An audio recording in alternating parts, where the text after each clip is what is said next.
آپ خلیفہ ہیں, حج کے لیے تشریف لے گئے, عرفات کا میدان ہے, ایک بندہ بھاگتا ہوا آیا اور اس نے آ کے سیدنا فاروق اعظم کو آ کے شکایت کی.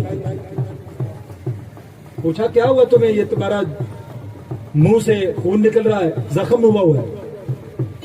تو کہنے لگا حضور میں اسی لیے حاضر ہوا ہوں شکایت پیش کرنے کے لیے کہ مجھے حضرت علی نے تھپڑ مارا ہے. کیا کہا بولو, سمجھ آئیے کہ کوئی نہیں؟ سنیے پہلے گل تو کان بند کر لو, اگر نہیں سنی تو پھر سن لو. سبحان اللہ کہیں ذرا. عرض کر لگا حضور میں آیا ہوں شکایت لے کے علی پاک کی, انہوں نے مجھے تھپڑ مارا ہے اور مجھے نہیں سمجھ آئی کہ کیوں مارا ہے. تو آپ ان سے پوچھیں سیدنا فاروق اعظم کی عظمت کے بھی کیا کہنے ہیں. سبحان اللہ کہیں بلند آواز سے. یہ نہیں کہا کہ علی کو طلب کرو, کیونکہ آپ کا یہی فرمان ہے لولا علی لہلک عمر. کبھی کوئی مسئلہ بن جاتا نا تو اس مسئلے کا حل عمر کو جو ملتا تو وہ مولا کائنات کی بارگاہ سے ہی ملتا تھا. لولا علی لہلک عمر. فرمانے لگے اچھا حضرت علی نے مارا ہے تو پھر بات کرتے ہیں, آؤ چلتے ہیں. اس کو ساتھ لیا, حضرت علی پاک کے پاس پہنچے. حضرت علی المرتضیٰ شیر خدا کرم اللہ وجہ الکریم کے پاس آپ بھی آگے سے تشریف لا رہے تھے. تو پوچھا حضور یہ بندہ کچھ کہہ رہا ہے کہ آپ نے اس کے منہ پہ تھپڑ مارا, آپ نے اس کے منہ پہ, ادھر توجہ رکھو یار, آپ نے اس کے منہ پہ تھپڑ مارا. تو حضور میں یہ پوچھ سکتا ہوں کہ اس سے کیا قصور سرزد ہوا یا اس سے کیا غلطی کی؟ تو حضرت علی رضی اللہ تعالیٰ عنہ فرمانے لگے عمر بات یہ ہے میں نے اس کو دیکھا کہ یہ مسلمانوں کی ناموس کو گندی نگاہ سے دیکھ رہا تھا, یہ مسلمانوں کی ناموس کو بری نگاہ سے دیکھ رہا تھا. بس اتنی بات کہی, میں آؤ چلتے ہیں, تیرا یہی علاج تھا. بولو تیرا یہی علاج تھا. کہنے لگا وہ کیوں؟ تو جناب سیدنا فاروق اعظم رضی اللہ تعالیٰ عنہ علی پاک کے متعلق آپ فرمانے لگے رعاک عین اللہ ولطمک ید اللہ. تجھے اللہ کی آنکھ نے دیکھا, اللہ کے ہاتھ نے تھپڑ لگایا. تجھے اللہ کی آنکھ نے دیکھا. بلند آواز سے نعرہ لگا رہی ہے, نعرہ حیدری. تو علی کی آنکھ کو کیا سمجھتا ہے؟ علی جب دیکھتا ہے تو خدا کی آنکھ سے دیکھتا ہے. محبت سے کہے سبحان اللہ کہیں یار. علی جب دیکھتا ہے وہ خدا کی اذا رأوہ ذکر اللہ. آپ ان اللہ والوں کی بات کرتے ہیں. اللہ والا وہی ہوتا ہے جس کا چہرہ تک لے تو خدا یاد آ جائے.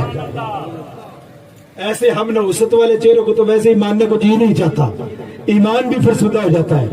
اللہ کی عزت کی قسم ایمان والے وہ ہوتے ہیں جن کا چہرہ تک لے پتہ چلتا ہے اگر یہ پیر اتنا سونا ہے تو میرے نبی کا نواسہ کتنا سونا ہوگا, میرے نبی کی اولاد میں زین العابدین کتنا سونا ہوگا, امام محمد باقر کتنا سونا ہوگا, امام جعفر کتنا سونا ہوگا.